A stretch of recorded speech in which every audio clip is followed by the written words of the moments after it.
한번 해봅시다.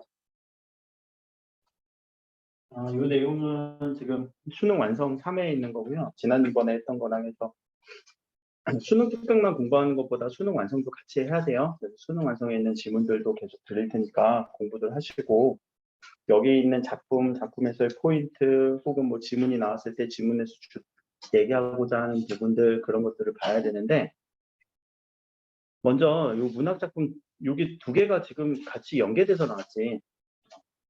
현대 소설과 그리고 고전 소설, 이게 같이 연계가 같이 연합이 복합이 돼서 나왔어요.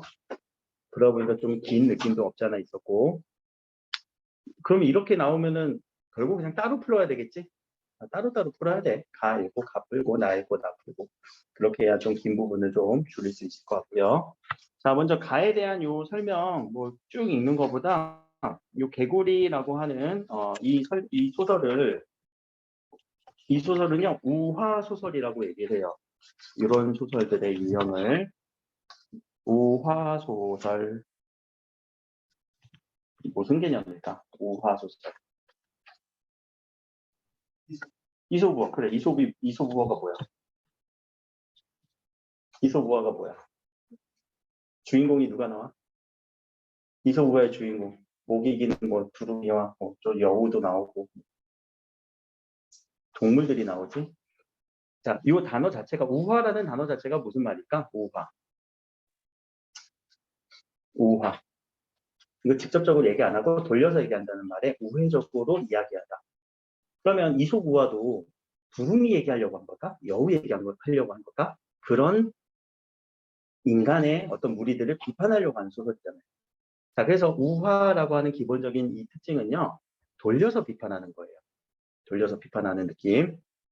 자, 혹시 수능 특강 공부하신 분들을 요 우화 소설 지금 고전에서 하나 있는데 혹시 공부하신 분 있나?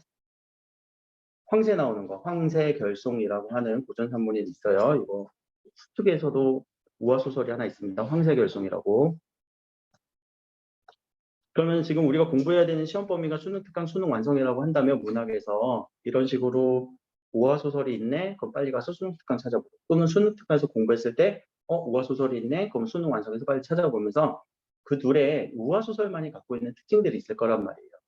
그런 특징들, 어떤 여기서의 개구리들, 여러 가지 이 개구리 모습들이 인간의 모습일 거예요. 그렇죠? 이 개구리의 모습을 우리는 인간의 모습이라고 해서 또 이제 얼룩이 이런 사람들도 나오고, 그리고 뭐 제우스를 또 만나는 아주 되게 황당무계한 이런 얘기인 것 같기도 해. 그러면 결국 여기서 얘기하고 싶었던 그 메인적인 생각은 뭘까?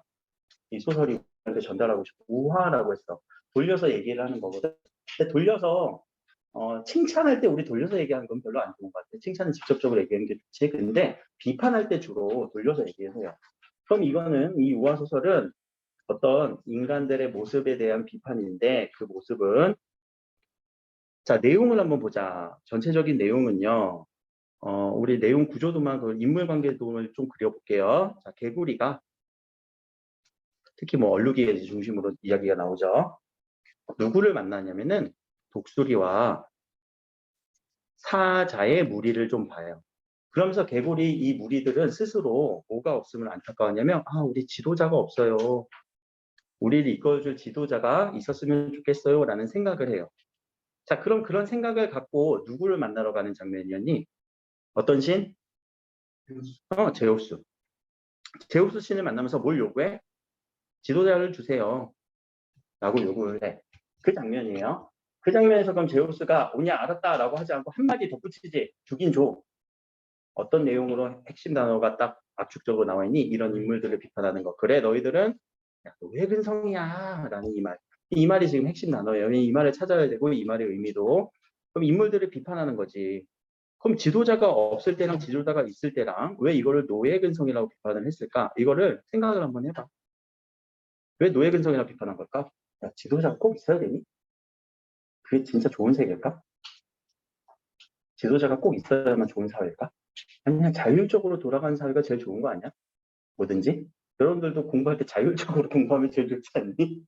자율적으로 스스로 알아서 그러면서 잘 발전하는 그런 부분에 대한 비판이에요. 특히 이 소설은 1950년대 소설이고요. 특히 50년대 중후반 그때 나온 소설로서 그때 나오는 지도자가 지도자의 역할들을 못하거든. 누가 했었을까? 50년대 지도자. 그런 정부들을 비판하는 소설이에요. 자, 그러면 제우스는 뭐 신이다 보니까 소원을 들어줘요. 그래서 옛다 이놈아 가져가거라 라고 해서 뭔가 주는 장면까지가 이 소설의 내용. 지금 여기 있는 본문의 내용. 뭘 줬니? 통나무. 뭐 이것도 웃겨, 그치? 근데 우화소설인가 뭐 그렇다고 칩시다. 자, 이후의 내용을 조금 더 설명을 드릴게요. 그럼 통나무를 줬어. 나무잖아. 나무가 와서 그럼 뭘 할 수 있었을까? 아무것도 못하겠지. 나무가 있어 아무것도 못해요. 그냥 통나무는 아무것도 못하는 그냥 허수아비 역할 지도자예요. 그럼 개구리들 입장에서는 이 지도자가 마음에 들었을까? 마음에 안 들었겠죠? 그래서 다른 지도자를 주세요. 또 제우스한테 얘기를 해. 그러면은 제우스가 마지못해서 또 들어주겠지. 그때 나오는 동물이 황새예요. 황새. 자, 이 황새는 동물이네요. 누구를 주식으로 먹고 사는 황새일까? 개구리. 그치. 개구리를 그래서 잡아먹는 황새를 지도자를 받게 돼요.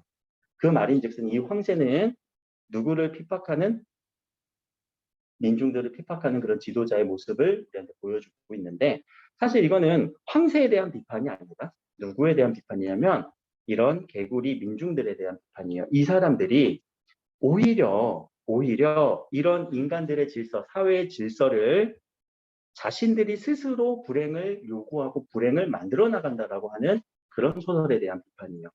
지도자의 비판처럼 보이기도 하지만 아니 우리 스스로가 제대로 된 스스로가 너무 노예근에 너무 빠져 있는 거 아니니? 라고 하는 그런 비판의 소설이에요.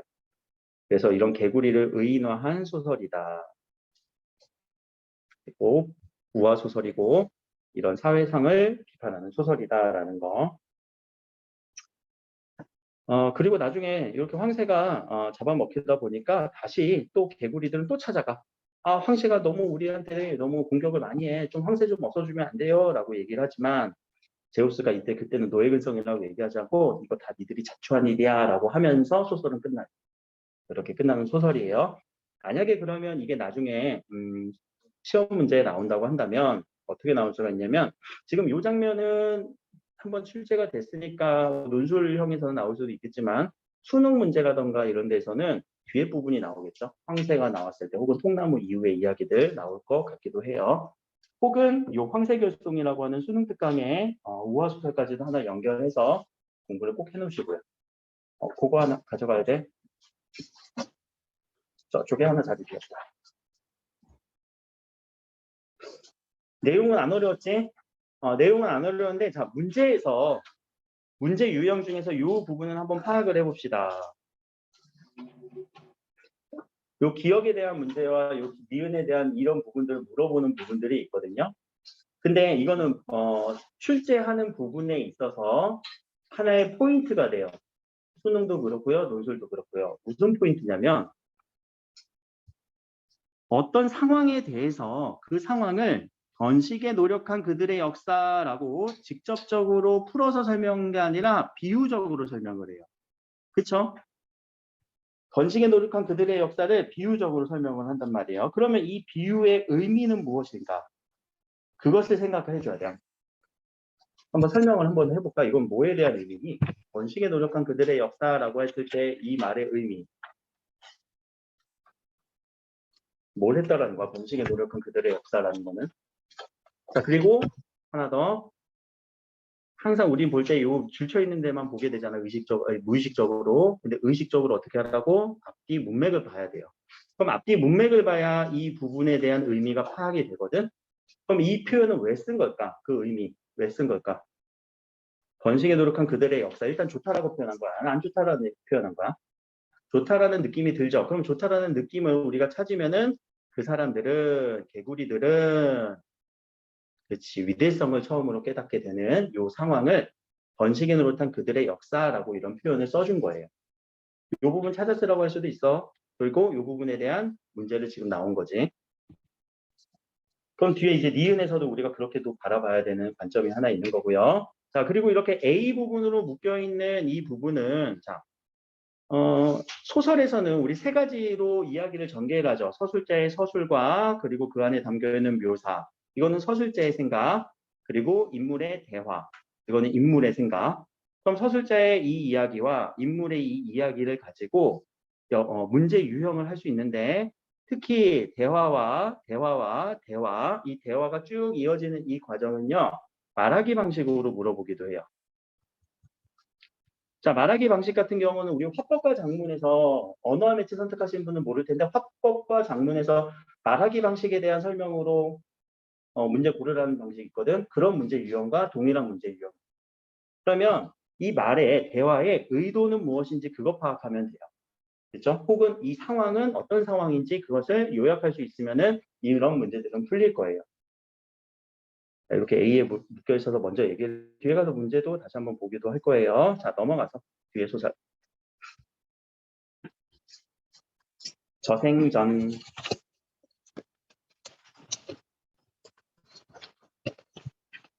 자, 저생전이라고 하는 이 저생이란 이름은 또 생소할 수도 있는데 혹시 모르겠다. 우리 동아시아사나 한국사는 아니겠다. 최륜이라는 사람 혹시 기억하는 사람? 종이 발명한 사람이지. 그치? 최우지 발명한 사람. 종이 발명한 사람으로서 그러면 종이 발명한 사람의 후예다? 그럼 얘가 사람인가? 아니, 얘는 종이에요. 이런 유형의 소설도 있네. 누구를 지금 주인공으로 얘기해서 종이를 주인공으로 마치 의인화시켜서 두 개의 공통점이 있다. 어떤 사물이나 동물을 의인화시켜서 얘기를 한 거네.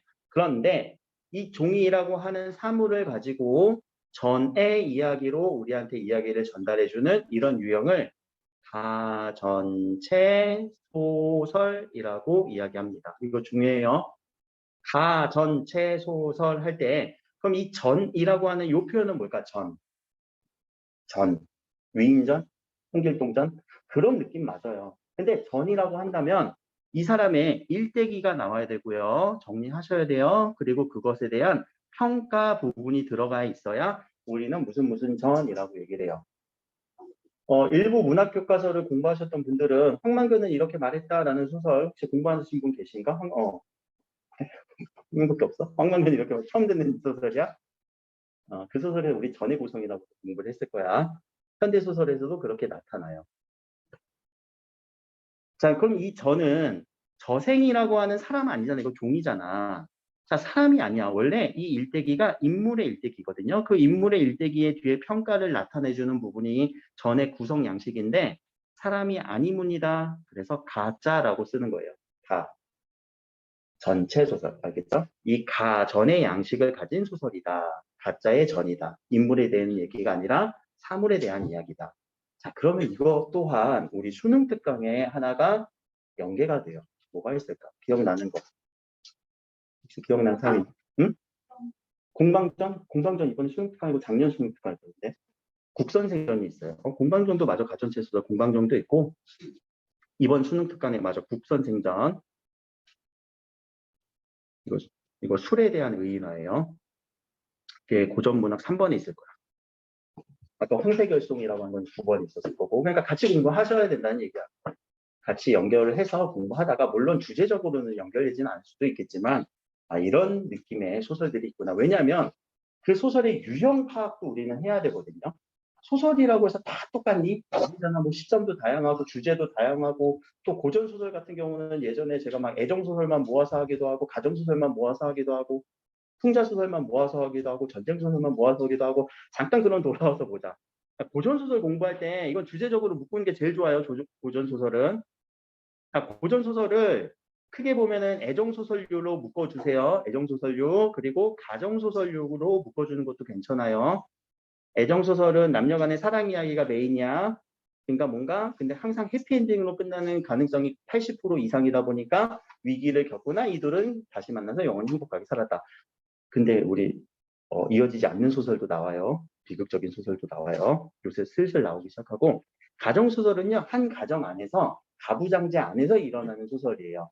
혹은 뭐 본부인과 첩의 갈등 이런 갈등도 있어요. 그런 애정 소설, 가정 소설류가 비슷한 듯 하나 서로의 갈등 구조가 좀 다를 거고요. 비판 소설, 풍자 소설 또는 비판하는 거. 어떤 인물에 대한 직접적인 비판, 우리 수능 특강의 후반부에 가면 옹고집전이라고 하는 소설이 있습니다. 그 소설 같은 경우 인물에 대한 비판이겠죠. 배비장전이라는 소설도 있고요. 그런 소설들은 이미 근데 많이 나와갖고 아마 이번에는 좀 안 나오지 않을까 그냥 혼자 추측하고 있지만 전쟁 소설류도 있어요. 군담 소설이라고도 하죠. 군담 소설 같은 경우는 이번에 소설은 아니고 판소리로 적벽가가 하나 수능 특강에 실려 있죠. 적벽가. 그래서 보통 이렇게 유형화해서 그 소설을 읽는 연습을 하셔야 돼요. 소설은 내용 기억하고 들어가는 게 아니라 지금 요 저생전이라고 하는 이 부분도 내용을 공부하는 게 아니라 소설을 읽는 방식 연습하셔야 돼요. 그러면 읽는 방식이 조금은 디테일하게 뭔가 좀 다를 거거든. 애정소설과 가정소설은 갈등, 그래서 인물관계도를 정리를 잘 해주시면 좋고 모든 소설은 인물관계도가 중심이 되긴 해요. 그런데 풍자나 비판은 인물관계도가 복잡하진 않을 거예요. 왜? 그냥 누가 나쁜 놈이야. 왜 나쁜 놈이야? 얘는 이런 놈이야. 설명을 우리는 서술자의 서술이라던가 혹은 행동 묘사에서 찾아줘야 되는 거고요. 전쟁소설, 군담소설은 그렇게 어렵진 않은데 여기서 어떤 한 인물을 표현하는 방법이 제가 늘 소설 얘기할 때, 고전소설 얘기할 때 다양하게 발생한다고 했죠.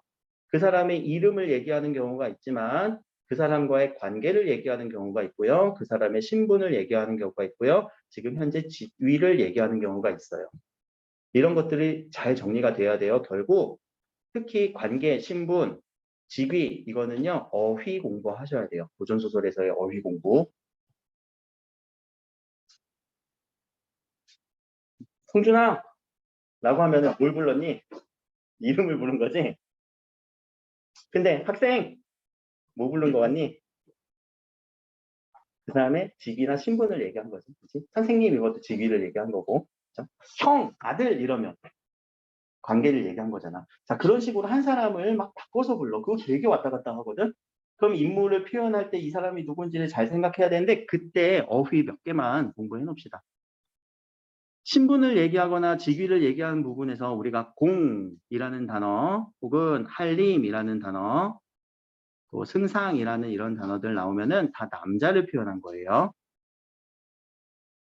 남자, 벼슬을 의미하는 거예요. 물론 벼슬 얘기하는 건 더 많어. 더 상세하게도 얘기를 하겠지만 공, 승상은 나이가 많은 사람이에요. 한림은 젊은 남자예요. 한림이라고 하는 거는 젊은 남자들이 이제 뭐 성균관에 입학해서 한림 학사라고 하는 그런 신분을 얻게 되거든요. 그래서 무슨 한림, 김한림, 뭐 유한림 이렇게도 얘기를 해요. 승상, 공 이런 사람들은 높은 벼슬 자리에 있는 사람들을 얘기하는 거죠. 전쟁 소설 같은 경우는 원수라고 하는 이 표현이 나오거든요. 이 원수, 이 원수가 야 이 원수야 이거 아니라 군대 지휘관이에요. 군대 지휘관으로서 그럼 이 원수는 한 명의 장군이 될 수 있고요. 신하 중에 한 명이 될 수 있고요. 황제가 직접 원수가 될 수도 있어요. 나를 따르라 이거 황제가 앞장서서 막 전쟁 나갈 때. 그렇게도 우리가 나올 수 있어요. 신분에 대해서 얘기를 할 때 우리 노비라는 단어를 얘기할 건데 노비 이 단어는요. 남자 종한테는 노자를 붙여요. 여자 종한테는 비를 붙여요.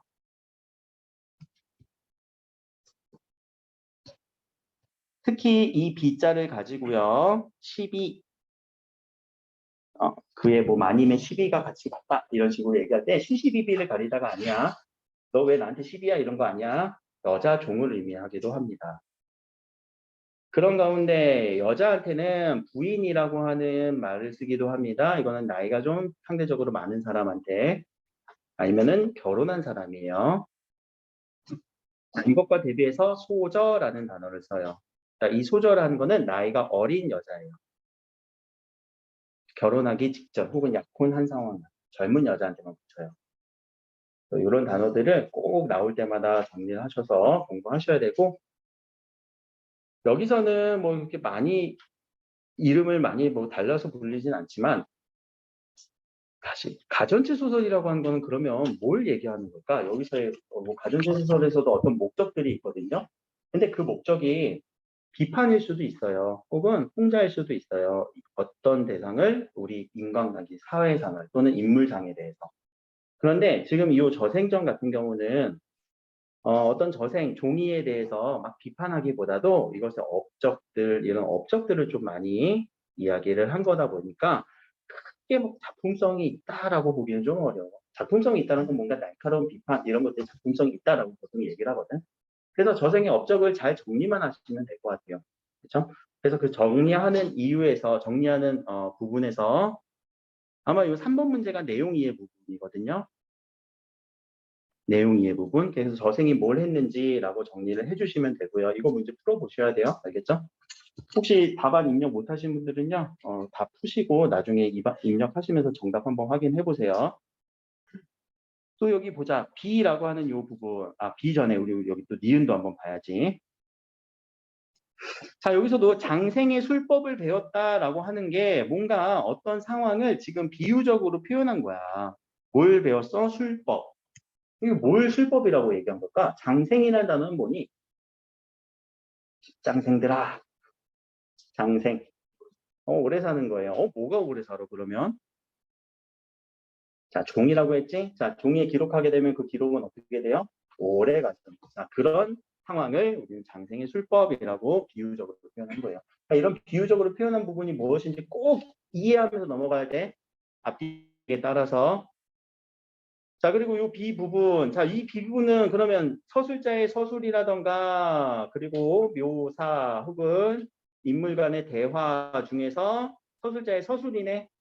그렇죠? 그럼 서술자의 서술이고 이 내용을 요약해 줘야 된다라는 거. 그럼 내용 한 번만 여기는 읽어볼까? 원나라가 명나라, 명나라에서 벼슬하여 널리 총애를 받았다. 명나라에서 종이가 잘 나갔어요. 왜 이제 그때부터 막 붓글씨도 잘 쓰고 많이 쓰기 시작했으니까. 자, 등용되어 관직에 있는 자의 돈과 곡식은 수요를 맡고 군무에 종사한 자는 전공을 기록하였다. 이렇게 많이 쓰였다는 얘기죠. 맡은 일은 비록 기천이 있었으나 누구도 직분에 소홀했던 비난하는 의미가 없었습니다. 대부가 된 데로부터는 거의 흰띠를 둘렀다고 이릅니다. 라고 해서 자, 마지막에 이 부분, 자, B 부분만 한번 여기서 볼까? 1번 문제에서.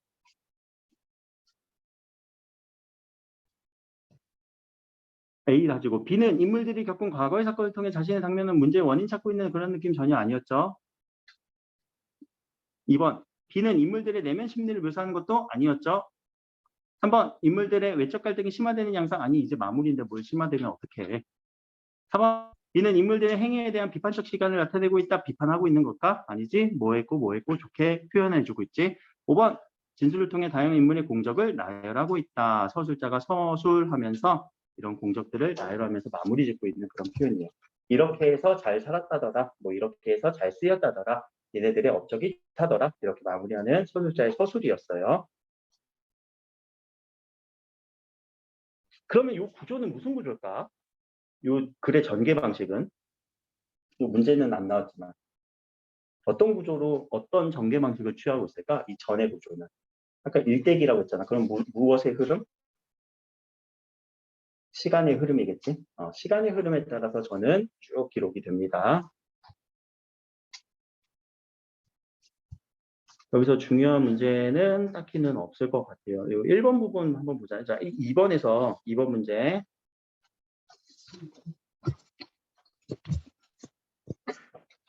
우리가 소설을 읽을 때 2번 문제라던가 3번 문제 혹시나 틀리신 분들이 있으면요. 다른 게 아니에요. 내용 이해 부분이고 내용 이해 부분이에요. 그럼 내용 이해 부분을 틀렸다는 건요. 앞에 내용이 정리가 안 된 채 그냥 눈으로만 빨리 봤다가 됩니다.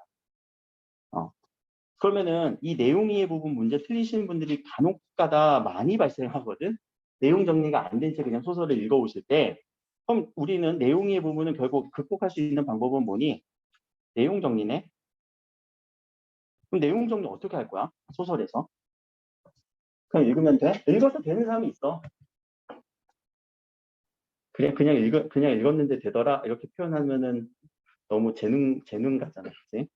그러면은 이제 방법을 좀 알려드릴게요. 2번, 3번 특히 많이 틀리신 분들 혹시라도 문제에서 틀리면 이거 되게 아까운 문제거든. 이건 이미 답이 다 나와 있는 문제들이잖아. 읽을 때 소설 읽어 나갈 때요. 제일 중요한 어디선가 정리를 하면서 읽어줘야 돼요. 그 정리가 저는 이제 소설을 읽을 때 이렇게 크게 한번 보면서 제 방법이에요. 대부분의 사람들이 이렇게 쓸 거예요. 뭐가 있는지 없는지를 먼저 보냐면 줄거리. 줄거리 없네. 또 중략. 중략 없네. 그러면 이런 소설은 되게 어려워요. 이건 그냥 어려워요. 물론 문제는 쉽지만 소설 읽는 방법에 따라서는 어려워. 왜? 앞에 어떠한 관계도 설명하지 않았고 중략이 없다라는 얘기는 중간에 쉬어갈 틈이 없어. 근데 쉬어갈 틈이 없이 이렇게 긴 소설을 읽지 마시고 중간에 내가 그 틈을 마련해 줘야 돼요. 그 틈을 그러면 어떻게 마련해 줘야 되냐면 이거는 소설 이론인데 소설 같은 경우는 우리 인물 사건 배경 얘기 많이 들어봤지? 인물 사건 배경. 자, 인물 사건 배경이 달라질 때마다 정리 한 번씩 하고 가시면 돼요. 그럼 첫 번째 단락만 좀 정리 한번 해보자. 자, 보세요. 첫 번째 부분은 공간이 달라지는 느낌이 있다? 어디서 달라졌을까? 이 부분에서 한번 나누면 되지 않을까? 자, 이 사람들 어디 갔어요? 개구리들? 참나무 숲에 들어갔어요. 그럼 여기까지 정리를 하는 거야. 이 사람들 여기 왜 갔을까? 또는 이 사람들 여기에 뭐가 나왔을까? 뭐 과정이 나왔네. 그치? 어떤 과정이 나온 것 같아요. 그 정도만 정리하고 넘어가세요. 두 번째는요. 인물 사건 배경 중에서 이제 누가 나왔을까? 중간에 제우스 신이 나왔죠. 제우스 신. 그럼 여기까지 잠깐 끊어서 제우스 신이 나왔네. 잠깐 끊고 그럼 여기까지. 제우스 신을 왜 만나러 갔을까? 왜 만나러 갔을까? 내용 여기서 나올 거예요. 근데 그 과정 속에서 여기 하나, 우리도 위대하구나 자신의 위대성을 처음으로 깨달았다라는 포인트도 하나 가고 이 얼루기도 알줄수이 높여서 신전에 나갔는데 왜 갔는지는 아직 나오진 않았네. 그치? 여기 이 소설 안에서는. 그럼 이 안에서의 내용 정리는 여기까지 제우스 신 만나러 가면서 얘네들이 뭔가 느꼈구나. 얘네들이 뭔가 느낌을 가졌구나. 자, 이 느낌과 정서라고 하는 부분은 시에서만 중요한 게 아니라 소설 읽을 때도 그 인물의 심리 정서 파악하는 거 되게 중요하거든. 그럼 이 개구리들이 제우스 신 만나러 가면서 뭘 느낀 거야? 우리도 위대하구나. 제우스 신을 만나서 느낀 게 아니라 만나러 가면서 느낀 거죠. 자, 이런 식으로 누군가를 만날 때 혹은 공간이 이동할 때마다 조금씩만 끊고 한 번만 내용 정리하고 요약하고 넘어가세요. 그러면은 이번 문제를 틀릴 일은 없어요. 이번 문제에 1번이 틀렸는데 왜 이게 틀렸을까? 자신을 위대하다고 느낀 개구리들은 언제 느낀 거예요? 제우스 신을 만나러 가면서. 이런 식으로 정답으로 바꿔줄 수 있어요. 확실하게 바꿔줄 수 있으면 정확도는 더 높아질 겁니다. 막연한 내용으로 풀어주는 거 아니에요. 그래서 장면들을 좀 끊어주신 다음에 요약해 준 다음에 그 다음 장면으로 넘어가고 그 다음 장면으로 넘어가면서 한번 읽어보기. 그럼 다른 소설 읽을 때도 마찬가지예요. 지금 이 개구리가 아니라 좀 전에 얘기했던 이런 소설들, 애정소설, 가정소설 이런 소설들 읽을 때도 장면 조금씩만 나눠주세요. 근데 물론 이런 소설들은 현대소설은 이렇게 중략 없이 많이 나오는 경우가 많은데 고전은 중략 많이 줄 거야. 자, 그래서 문제 유형, 요 기억과 니은은 아까 그 비유에 대해서 우리는 의미 파악하라고 얘기를 했고 그 의미 파악은 앞뒤 문맥에 따라서 이게 무슨 내용인지 한번 파악해 주면 되는 거예요. 자, 5번 같은 경우는 적절하지 않은 건데 이거는 문제 푸는 방법 다시 한 번만 설명하고 얘기해 볼게요. 자, 선택지 정확하게 봐야 돼요. 이 문제 많이 틀리시는 분들은 내용은 다 읽었는데 꼭 이런 문제에서 틀린다더라 선택지가 분석이 돼야 돼요. 한 번 얘기했었지? 한 번이 아니라 여러 번 얘기했었지? 주어 부분과 서술어 부분에서 어느 부분이 확실히 틀렸는지 찾아주라고. 주어 부분만 줄쳐볼게요. 가에서 제우스가 임금을 원하는 개구리들의 요구를 행복을 모르는 어리석은 비롯된 것을 간주하는 것은까지가 주어 부분이야. 이 부분은 이미 가에 있다 없다? 있어.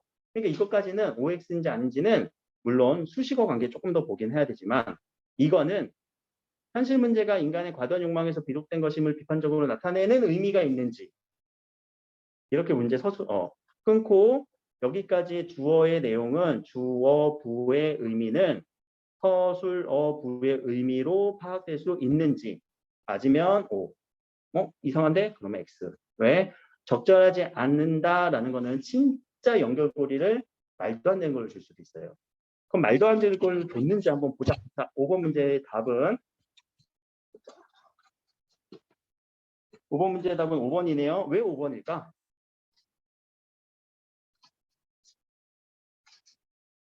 왜 5번일까?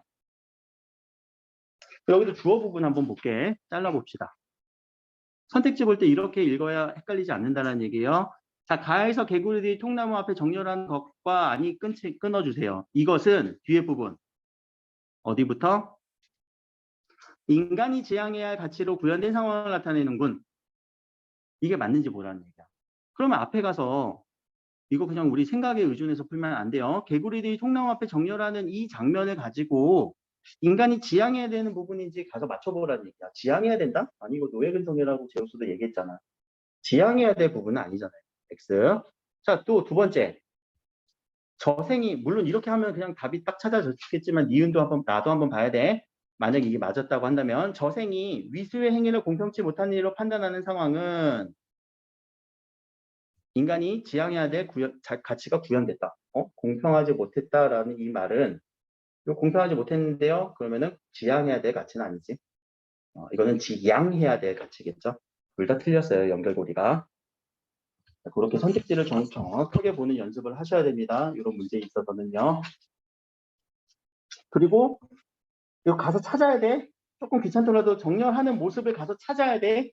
알겠지? 이 문제의 유형이 이 4번 문제의 유형이랑 동일해요. 비슷해요. 구성은. 어떤 대상에 대해서 기억에 대해서 니은에 대해서 이렇게 해석 가능하니 이런 상황에 대해서 이렇게 해석 가능하니 그런 문제니까. 자, 여기까지가 소설에 대한 얘기를 한번 했고요. 자, 뒤로 가서 오늘은 요 지문 하나만 같이 한번 정리 한번 해봅시다. 푸코에 대한 지문.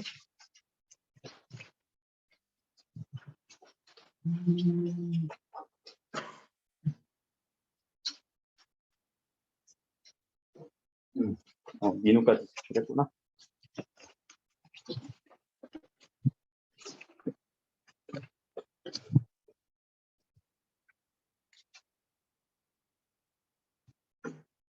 네. 알았어. 뒤에 부분 녹화해놓을게. 문서 지원 마무리 잘하고.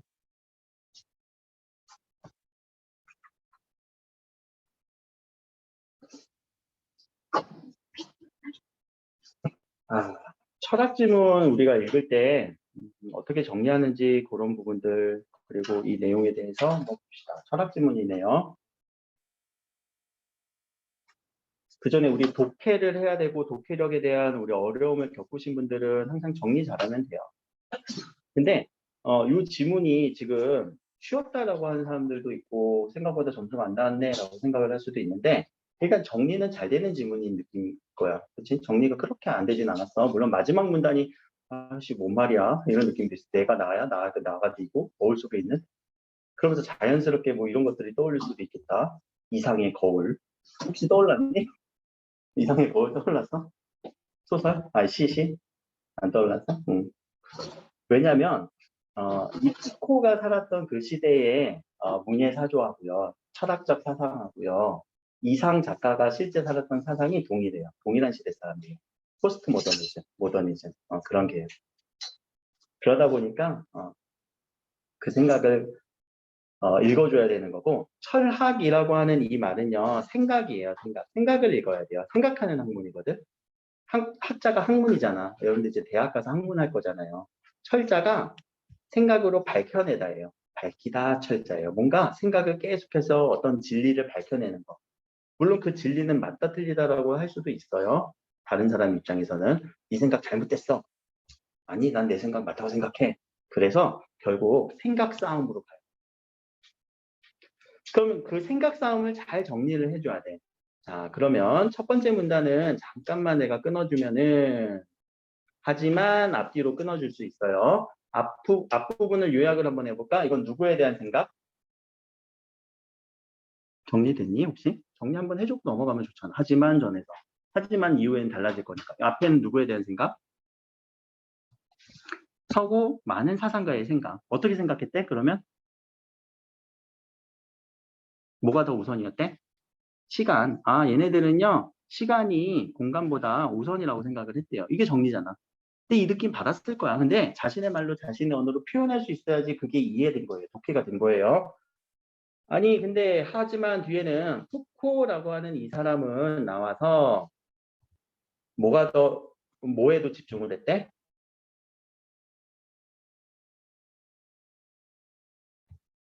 푸코는 공간의 개념에 주목할 것을 주장했다.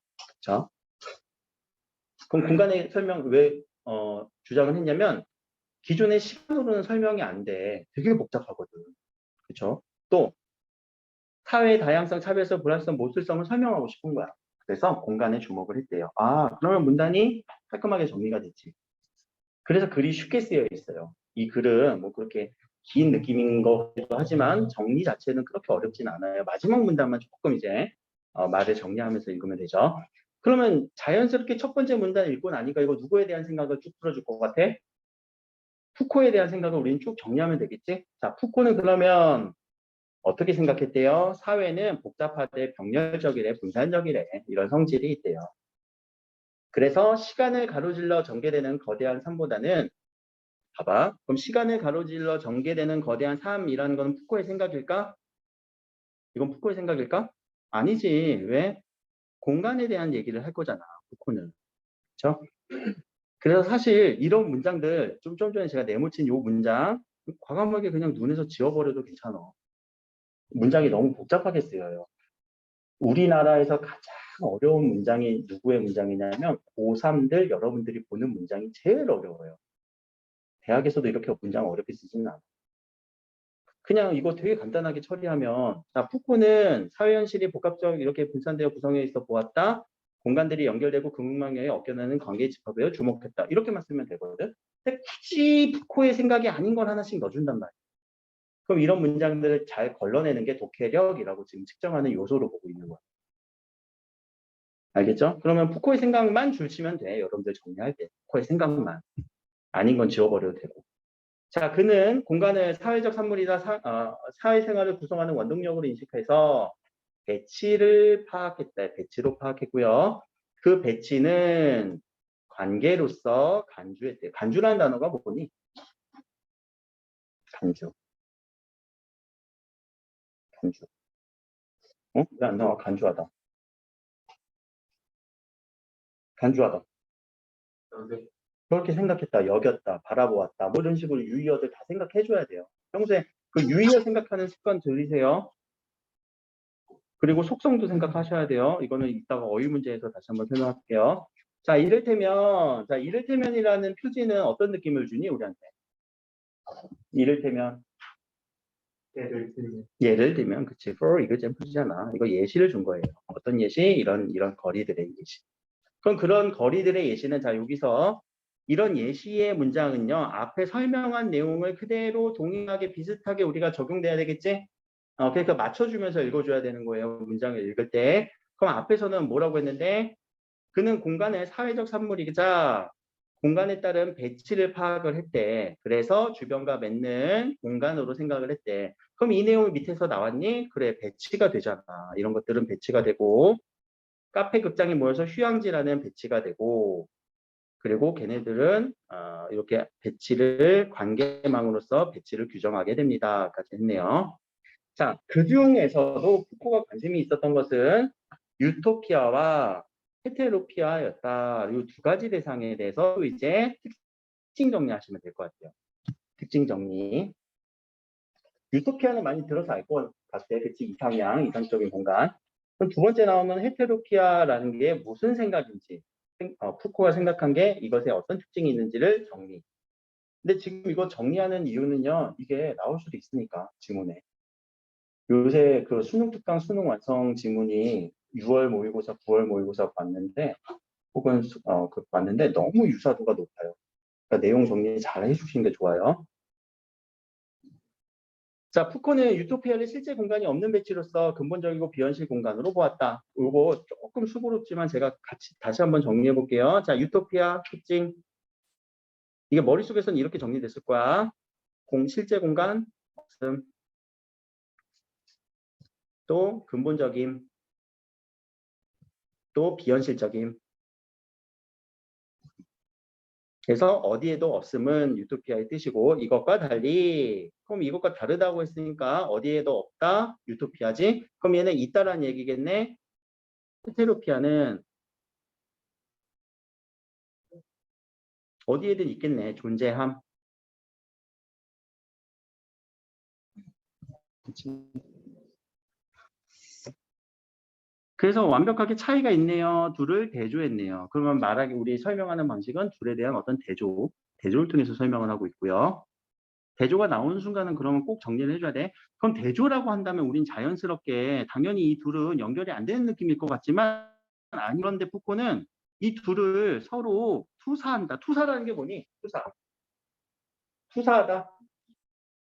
투영해서 쏟아라는 얘기예요. 그래서 내가 그쪽으로 반영이 되는 느낌이에요. 그러니까 뭔가 나의 모습이 그대로 이렇게 가는 느낌이에요. 투영해서 쏘는 거예요. 영향을 미치는 관계야. 아, 그러면은 이 대상과 이 대상은 서로 영향이 있음. 이렇게 정리를 해야죠. 영향이 있는 관계임. 영향이 있다라는 걸 좀 어려운 말로 하면 무슨 말로 볼 수 있을까? 영향을 주고받는다. 영향을 주고받는다. 상호라는 이런 단어를 쓸 수도 있겠네. 그때 적이다. 상호 관계에 있다. 자, 이어서 이들의 관계를 거울을 통해 설명했습니다. 거울이라고 하는 직접 예시를 통해서 설명하고 있죠. 실제 예시. 내가 거울을 바라볼 때 상황, 내가 없는 곳에서 나를 보게 된다. 무슨 말이야? 내가 거울을 바라볼 때 거울은 내가 없는 곳에서 나를 보게 한다. 말 이해되니? 이해됐어? 이거 설명 좀 해줄래? 무슨 의미인지. 그 거울 안에는 나라는 실체가 없고 그냥 나라는 걸 투영해서 보여주는 역할한. 오케이. 뒤에까지 읽으면 아마 이 문장이 그렇게 이해가 됐을 거예요. 그때 내가 없는 곳에서 나를 보게 한다. 거울 속에 나 있어? 없어? 없잖아. 실제 나는 안 들어가 있잖아요. 거울 속에 내가 있지만 그것은 내가 아니야. 그거는 그림자야. 그래, 투영이라는 단어, 그림자. 이게 지금 여기서 투사되다, 투영되다 연결이 되는 단어인 거죠.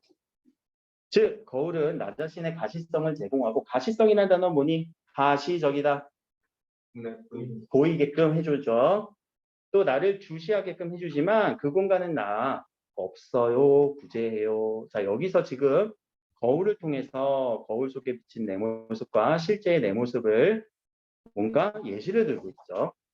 그럼 이 예시는 왜 나온 거니? 앞에서 지금 뭐 얘기하다가 이쪽으로 넘어왔어? 그거 꼭 맥락 잡아야 돼. 앞에서 뭐 얘기하다가 두 개의 공간 어디 유토피아와 헤테로피아. 이거 얘기하다가 갑자기 거울 얘기가 나왔잖아. 근데 거울 속에 빠지면 안 돼. 항상 이것과 연결 지어서 우리는 생각을 해줘야 돼요.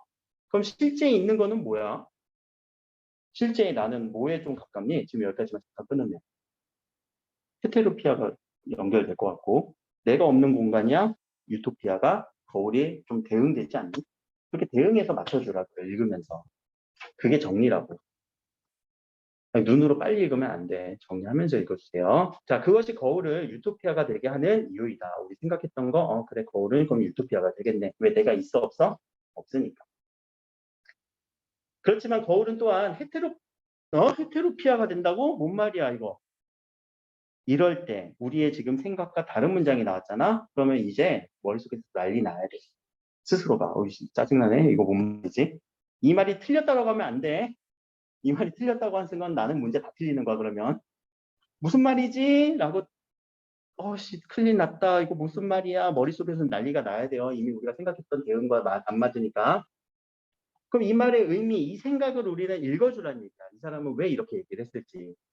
자, 나는 거울에서 나를 보며 거울에 실제하는 나가 없다는 것을 발견한다. 그래, 그러겠지. 거울 속엔 내가 없으니까. 내가 존재하는 공간에서 나의 부재를 발견한 나는, 이 말은 뭐야? 내가 존재하는 곳에서 거울을 봤는데 그 거울 속에 내가 없어. 그래서 부재를 발견했다는 얘기예요. 다시 회귀하여, 회귀라는 건 뭐니? 되돌아온다라는 거지. 나에게로 돌아와서 내가 실제하는 곳에서 나를 지각합니다. 자, 요거를 다시 한번 풀어서 설명해 볼게요. 나는 거울 속에 있는 나를 보는데 실제 나는 이거는 실제하지 않는 나의 모습이죠. 그래서 이 공간이라고 하는 이 부분, 아까 푸코는 어디에 집착한다고 집중한다고 했어? 시간, 공간. 공간이지? 이 두 공간을 나눠서 나는 거울에서 나를 보며 거울에 실제하는 내가 없어 라는 것을 발견하고요. 내가 존재하는 이런 공간 안에서, 거울과 함께하는 이 공간 안에서 실제하지 않는 나를 느껴서 다시 돌아와서 나의 모습을 성찰한다라는 말인 거예요. 나를 지각한다. 이때 실제로서의 거울과 내가 없는 거울 속의 나를 바라보며 사라진 실제를 되찾고자 하는 나를 실제하게 된다. 이 말. 또 뭐야? 내가 이 안에 내가 없음을 인식하게 되고 그러면 나는 도대체 누구인가? 이런 식으로 성찰하게 된다. 자신을 인식하게 된다라는 말인 거예요. 여기 말이 상당히 풀어서 설명 잘 해줬지만 그래도 어떤 구도에서 누구를 바라보고 그 상황 속에서 뭘 인식하고 그래서 그 다음에는 자신에 대해서 다시 한번 인식하게 되는 이 과정을 정리를 하셔야 되는 거예요. 정리가 안 됐다면 즉 뒤에 이 즉이라는 표현도 앞에 부분을 설명한 것을 뒤에서 다시 한번 정리해 주는 거니까 거울 속의 비실제적 공간의 관계 속에서 거울 속에 있는 실제적이지 않는 나의 공간 속에 그리고 나의 실제가 배치된다는 점에서 나의 실제의 모습이 뭔가 여기 투영돼서 투사돼서 그려지게 되잖아요. 그래서 거울은 나의 실제를 반영했다, 실제 있는 공간을 반영했다, 헤테로토피아가 된다는 것입니다. 되게 어렵게 설명을 했네. 거울 속에 내가 보여요 이 말이다. 아니야? 거울 속에 내 모습이 그대로 보여요. 그 말인데 이거를 되게 이 추상적인 관념적인 철학적인 사유로서 유토피아와 헤테로토피아에 대한 설명을 이렇게 쭉 설명을 하는 거예요. 자, 이처럼 푸코는 거울을 바라보고 있는 실제적인 존재인 나와 거울에 비친 거울의 나 통해 헤테로토피아와 유토피아를 설명하고자 하였습니다. 결국 그것이 서로 연결되어 있습니다. 라는 말이죠. 앞에서 연결되었다. 그것이 유토피아가 헤테로토피아가 된다. 라는 이 말을 다시 한번 설명을 했습니다. 이 부분 A 부분이었어요. 뒤로 넘어가서.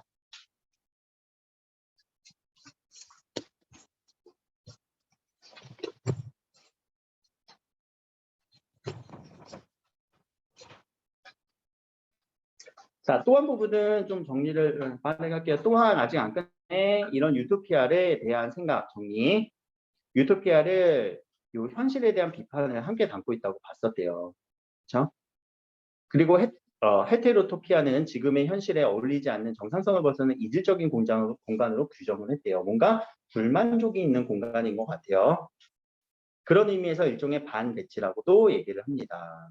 그래? 그럼 지금까지 우리 헤테로토피아라고 하는 실제 공간은 어떤 느낌? 이질적인 공간, 정상적이지 않는 부분이라고 봐야 되는 거예요.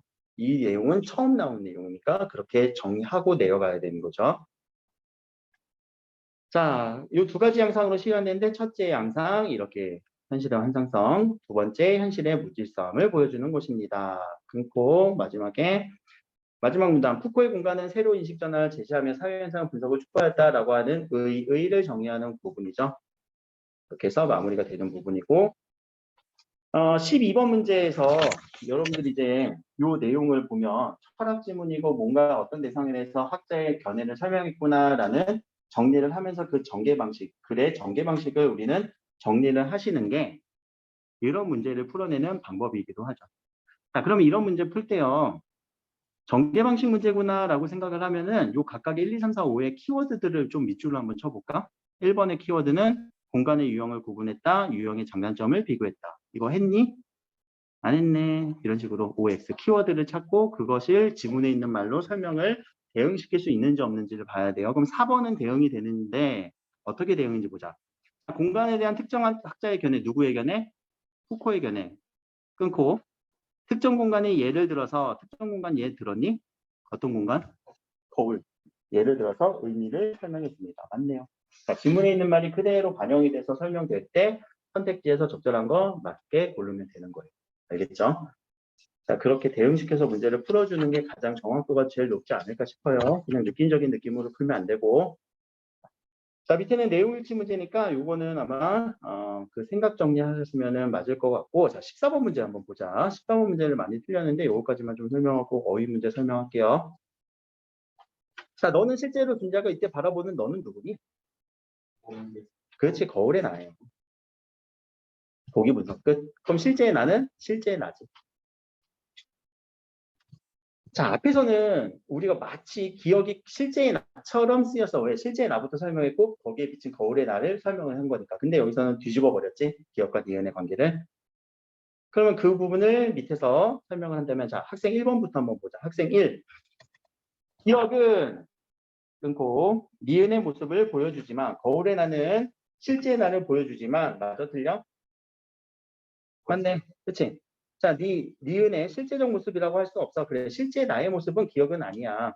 기억은, 자, 서술어가 이렇게 된 거야. 기억은 두 개의 견문장이었죠. 니은의 모습을 보여준다. 그리고 실제 모습이라고 할 수 없다. 두 개가 다 맞아야 되는 거지. 기억은 실제 모습을 보여준다. 실제 모습이라고 할 수는 없다. 이거 맞는 얘기지. 되게 모순처럼 보이지만 그 내용을 쭉 설명을 했으니까. 그럼 1번은 맞고요. 1번 맞았으니까 1번, 1번, 1번.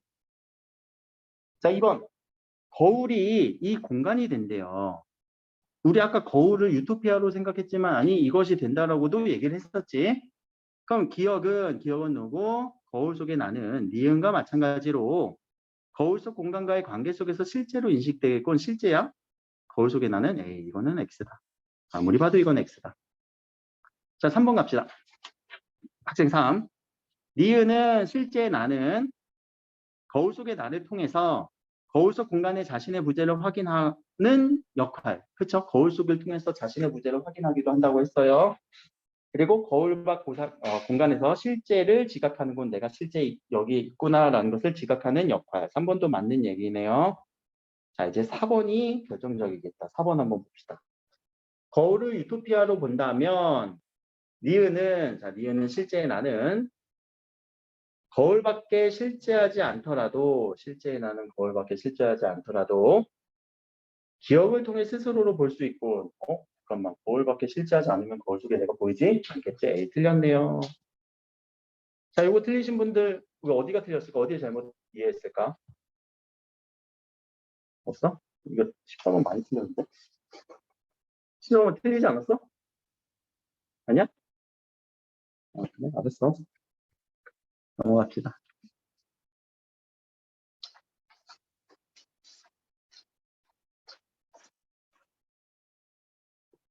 15번 같은 경우도 이제 보기 적용 문제잖아요. 그러면 앞에서 푸코가 얘기했던 이런 유토피아와 헤르토피아 이 공간에 대한 얘기를 이 사람의 관점으로 자 여기서 우리 발문에서 항상 윗글을 읽은 학생이라고 하는 거는요 그냥 윗글의 생각인 거예요. 윗글의 이 내용이 그렇죠? 이 학생이 다르게 생각하면 안 되잖아. 윗글의 내용과 보기의 내용을 한번 평가해 보라는 얘기예요. 그러면은 자, 이 푸코가 얘기했던 푸코의 이 생각으로 이 보기를 반영을 하면 사이버 스페이스를 도대체 어떻게 바라볼까라는 부분이지. 근데 사이버 스페이스는 이런 특성이 있습니다. 그리고 일상과는 좀 다른 경험을 공간합니다. 이런 것들이 있습니다. 그래서 환상성을 제시하면서 불안정성을 보완할 수 있는 가능성을 보여주는 의의까지도 얘기를 했네요. 근데 이 15번 문제에서 5번 선택지가 틀렸는데 이거는 틀린 이유를 봐야 돼요. 지문에 있는 내용으로도 우리는 항상 봐야 돼. 지문에 있는 내용을 끌어와서 지문에 있는 내용으로 이 보기를 분석하고 선택지까지도 연결시켜 줘야 되는 구조인데 기계 접촉 소통의 한 지점을 동시에 점유했던 점에서 사이버 스페이스는 유토피아와 반대 있는 공간으로 설명할 수 있다. 유토피아와 반대되는 공간일까라는 부분에서 고민을 해야 되지. 반대되는 공간이라고 볼 수 있을까? 왜? 왜 반대라고 하면 안 될까? 아까 질문에서 어떤 부분 때문에 그래? 이것도 아래까지 하지 않았니? 아닌가? 유토피아이고 유토피아가 실제화된 공간이 어디야? 헤테로피아. 그치. 그렇게 설명했던 부분들 때문에 이거는 반대 관계라고 보면 안 돼. 지문에서 얘기했던 게 유토피아와 이 안에 헤테로피아가 같이 있어요 라고 얘기를 했었잖아. 그 내용을 꼭 기억을 해주셔야 돼요. 그게 정리였고. 밑에서의 요 공간에 대해서 같은 단어 설명한 거는 요 관점의 차이니까 관점의 차이도 한번 설명을 여러분들 한번 읽어보시고요. 자, 7번의 어휘 문제는 어휘 문제 어려워하시는 분들을 위해서 조금만 정리할게요. 어휘 문제를 풀 때 이 어휘를 가지고 그냥 느낌적인 느낌으로 풀어서 맞추는 게 제일 좋긴 하지만 다시 한번 얘기할게요. 서술어 자리에서도 한번 생각하시고요. 자, 이 서술어가 보통 명사로 얘기를 안 하고요. 다 서술어로 줄 거야, 우리한테. 보통 다 용언으로 줘요. 동사, 형용사. 그럼 그 동사, 형용사가 가져야 되는 서술어 자릿수가 몇 자리인지를 꼭 파악을 한번 해보세요. 그것도 방법 중에 하나야. 두 번째는 유의어 생각을 한번 해보세요. 유의어. 비슷한 말로 바꿔서 그것으로 적용시켜 봤을 때 그 내용이 일맥상통하는지. 세 번째가 속성을 생각하는 거 좋은데 속성은 추상적인 속성이냐 아니면은 구체적인 속성이냐에 따라서 얘네들의 의미 차이가 발생을 해요. 이거는 사전 구성 원리거든요. 자, 이 방법들을 꼭 입력해 놓으셨다가 안 풀릴 때 있지. 안 풀릴 때 이 방법 다 동원해서 이런 문제들은 틀리면은 안 되잖아. 근데 틀린 사람들이 있어. 왜? 느낌적인 느낌으로 적용이 안 됐대. 그러면 자, 여기서 답이 4번이거든. 자, 4번은 바꿔 쓸 수 있는 말로 적절하지 않은 거네. 자, 디귿은 우리 뭐였니? 디귿. 내포하다. 그럼 내포하다랑 간수하다라는 이 단어를 가지고요. 다 쓸 수 있는 걸 다 써보는 거예요. 그럼 유의어를 한번 바꿔볼까? 내포하다라는 건 뭐니? 포함한다. 간수하다는? 포함하다라는 단어랑은 연결 안 되지. 그래, 이것에 대한 유의어 포함이라는 단어를 가지고 여기다 적용했을 때 안 되네? 그럼 다른 거예요. 의미가 다른 거예요. 그렇게 풀어줘야 돼. 자, 두 번째도 내포하다라는 건 속성을 한번 해보자. 구체적인 것을 갖고 있는 것 같아? 아니면 추상적인 걸 갖고 있는 것 같아? 내포하고 있어. 나는 인자함을 내포하고 있어. 얘는 약간의 추상적인 느낌이 있지. 간수라는 건 뭐니? 야, 물건 간수 잘해봐. 구체성이 좀 더 강하죠. 자, 그렇게 해서 연결이 안 되네. 그러면은 문맥적 의미가 달라지는 거예요. 자, 이 방법을 꼭 알고 계셔야 돼요. 이 세 가지 방법이면 거의 완벽하지 않을까 싶어. 그거까지. 자, 여기까지 수능 완성 지문을 설명을 했습니다. 쉬었다가